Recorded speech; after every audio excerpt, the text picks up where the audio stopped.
It's finally happened. Arsenal fans, the wait is over. The time is now. This is our moment. The Premier League begins again tomorrow. Arsenal have a game against Fulham. And there's actually some things regarding this game that surprised me quite a bit, if I'm being honest. Look, Fulham, over the past couple of seasons, have been a bit of a bogey team for Arsenal. We seem to struggle, especially at their place. You look at our last two results there, drawn 1, 1-1. So anyone thinking we're just going to rock up and turn them over, I'm not sure that's going to happen. Look, there's definitely some talking points regarding this team. Who's going to be playing in those midfield areas? Who's going to be playing on the wings?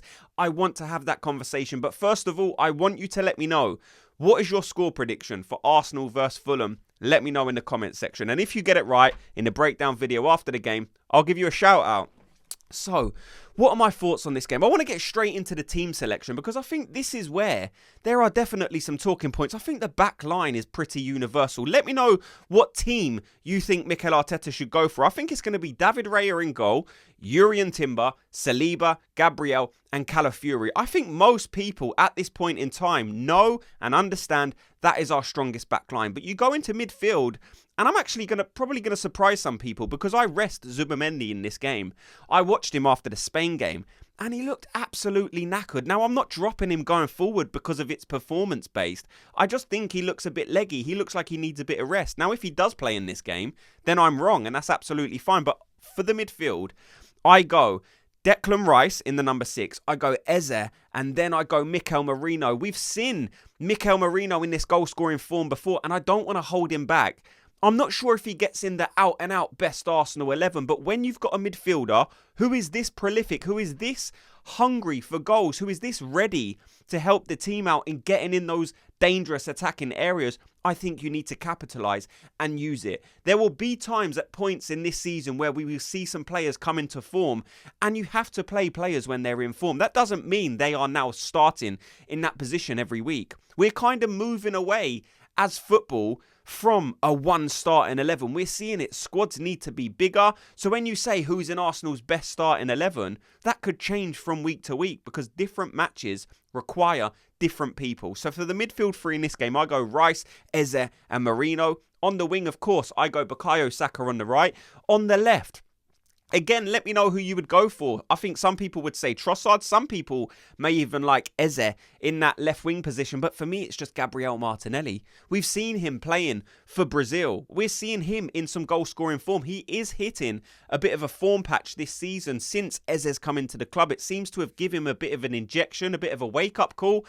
Him knowing that, look, you're not going to start week in, week out now because there are players that are an alternative. If you're not playing up to the level and scoring goals, you will be replaced. And then you won't get much game time. So Gabriel Martinelli is probably realising that and it's up this level, which is brilliant. And then you have to play big man Viktor Gyökeres up front. Again, the noise around Gyökeres is so loud and it's like I'm just not listening to it at this point because it's not relevant to me. Yes, I would like him to be scoring goals, but his performances for Sweden will not dictate my thinking. I won't see or hear about him playing badly for Sweden and think, oh God, it's a nightmare. Now look, in a perfect world, he would have grabbed a goal in Sweden. But again, I'm not going to lose sleep over the fact that Viktor Gyökeres hasn't scored in 6 games like everyone likes telling Arsenal fans.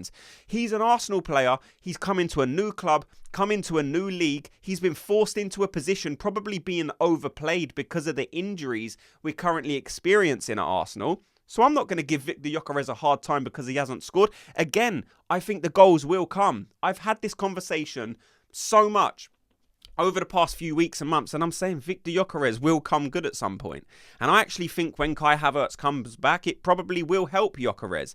Because when you have that competition for places, everyone's performances increase. We've seen that this season with players on the left, with players in midfield even. I think we have so many good players now that everyone realises if you're not performing, if you're not taking risks, if you're not being direct and playing more attacking, you're going to sit out for the next game. So again, it's helping the team. Score prediction, I'm going to go for a 2-0. That's probably conservative, but I don't want to get carried away. Now, I understand there could be a death and we might need an usher because Fulham could literally get better. Like, we could do anything in this game. And talking of Usher, all I would say, thought that she was the one for me, yeah, till I found out she was on her creep. That is for the people that have been asking, saying, Soul Man, we need something else. That is for you guys. Anyway, look, the important thing for me is just win this game. I'm not even going to be upset if we look a bit rusty or if we don't look up to 100%. At this point in the season, I am telling you, the most important thing is just keep winning these games, because Liverpool are going to probably keep winning games. Man City, I'm sure, are going to start winning games. So you need to just keep winning. Again, in a perfect world, I understand. I want to see the performance. I want to see that attacking flair. I want to see these people taking risks. But if we get the win and we kind of put on a bit of a performance where it's a bit like, do you know what? We wasn't at our best today. Those are the games you look back at and think, oh, God, that was most important. When you're not playing your best, that's when you need to win the points. But I don't think there's much worry of that, because we saw before the international break, Arsenal were the form team in the league. No one wanted to play Arsenal just before that international break because of some of the football we was playing. Everyone knows we're still deadly from set pieces, so we've got that to attack people. We have Bukayo Saka back. Everyone knows we're deadly in that area. You look at our defence. If you want to score against Arsenal, you're going to have to do something special. Do Fulham have that capability? I'm sure they do. Look, they have some good players. A couple who have come from Arsenal over the past few seasons. We've got Leno in goal and we have Iwobi. Decent players. With the players we have now, it shows how much we've grown, how much this team has improved. But again, you have to respect players like Iwobi, players like King, players who are able to get a goal in difficult moments. But if we stay resolute, if we stay compact at the back like we're so used to doing, then teams are going to struggle to break us down. We're seeing this season, Arsenal conceded the least goals. We saw it last season, this season before.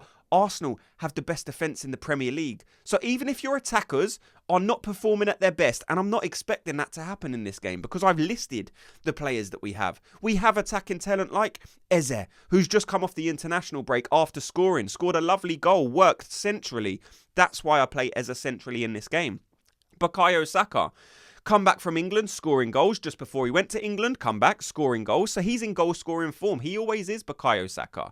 He's been our talisman. He's been the guy we turn to over the past couple of seasons when we're in need of that goal. It's been Bukayo Saka. Noni Madueke done well in his absence, but now we have the guy back.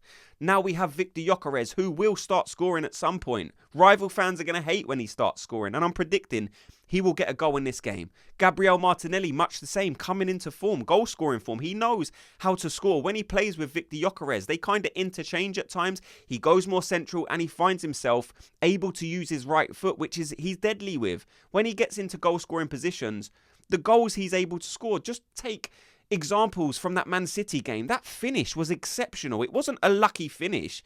It was a well-crafted finesse shot. You have to have finishing at the highest ability to be able to pull something like that off. So I am so excited to watch this team play, to see the lineup. Look, I might be wrong. It might be Zubimendi, Declan Rice and Merino. People will probably get frustrated at that.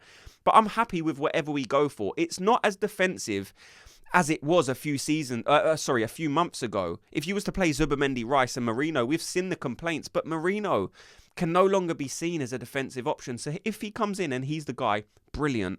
I'd be excited to see it, but hopefully I think he performs well when he has a more creative player next to him. Declan Rice and Mikel Merino almost not cancel each other out, but they have much of the same qualities, same attributes. So I think you need a creative player with one of them. So I think you pick one of those, or if not, drop Declan Rice further back and play Eze Merino together. Let me know your thoughts on everything you've heard in this video. Thanks so much to everyone for watching and listening. Before you go, if you could do me a favor, just hit like and subscribe, and I'll speak to you all in tomorrow's video. Gooners, have a good day.